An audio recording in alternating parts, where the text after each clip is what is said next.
നീന്തലറിയാത്ത ഒരാൾ വെള്ളത്തിൽ വീണാൽ എന്താ സംഭവിക്കാന്നുള്ളതാണ്. കാരണം നമ്മുടെ ശ്വാസകോശത്തിൻ്റെ ഉള്ളിൽ ആമാശയം, പിന്നെ നമ്മുടെ ചെറുകൂടിൽ വൻകുള്ളിലൊക്കെ എയർ ഉള്ള കാരണം നമ്മൾ വെള്ളത്തിൽ വീണ ആൾ ശരിക്കും വന്നാൽ താഴില്ല. വീണ വശയ്ക്ക് താന്നാലും പിന്നെ നമ്മൾ പൊന്തി വരും. പൊന്തി വന്നു കഴിഞ്ഞാൽ നമുക്ക് തല പൊക്കാം, പിന്നെ കൈ അനക്കി പതുക്കെ അനക്കി കഴിഞ്ഞാൽ ആൾക്ക് ശ്വാസം കിട്ടും, മരിക്കില്ല. നേരെ മറിച്ച് നമ്മുടെ ശ്വാസകോശത്തിൽ വെള്ളം കയറുന്നു, പിന്നെ നമ്മുടെ ആമാശയത്തിൽ വെള്ളം കയറുന്നു. വെള്ളം കുടിച്ചു കഴിഞ്ഞാലാണ് നമുക്ക് കാണുന്നത്. അപ്പോൾ നീന്തലറിയാത്ത ആളുകൾക്ക് അറിയില്ലേ. അപ്പോൾ അതാണ് നമ്മളിവിടെ കാണിക്കാൻ പോകുന്നത്. പിന്നെ വെള്ളത്തിലേക്ക് ചാടാണ്, എന്താണ് സംഭവിക്കാൻ നോക്കാം.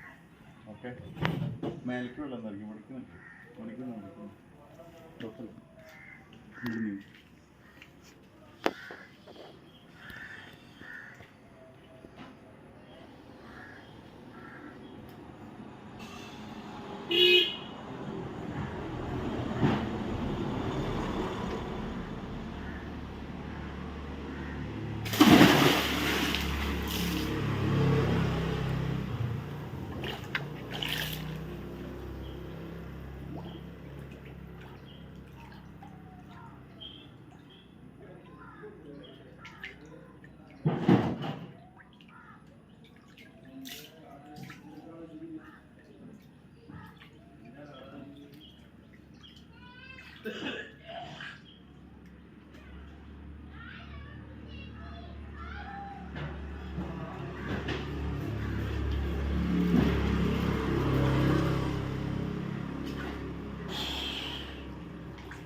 ഇപ്പോൾ നമ്മുടെ വായയിലേക്ക് വെള്ളം കയറിയില്ല, ശ്വാസകോശത്തിലേക്ക് വെള്ളം കയറിയില്ല, ആമാശയത്തിൽ കയറിയില്ലെങ്കിൽ നമ്മൾ താഴില്ല.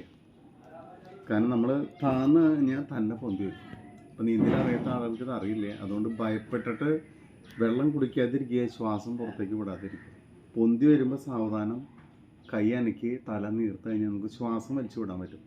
അപ്പോൾ ഏത് നീന്തലറിയാത്ത ആളും എവിടെ വെള്ളത്തിൽ വീണാലും അവരെപ്പോഴും ഇത് ഓർമ്മയിലുണ്ടാവണം. ഓക്കെ, അതിന് വേണ്ടിയാണ് എടുത്തത് കേട്ടോ. ഓക്കെ.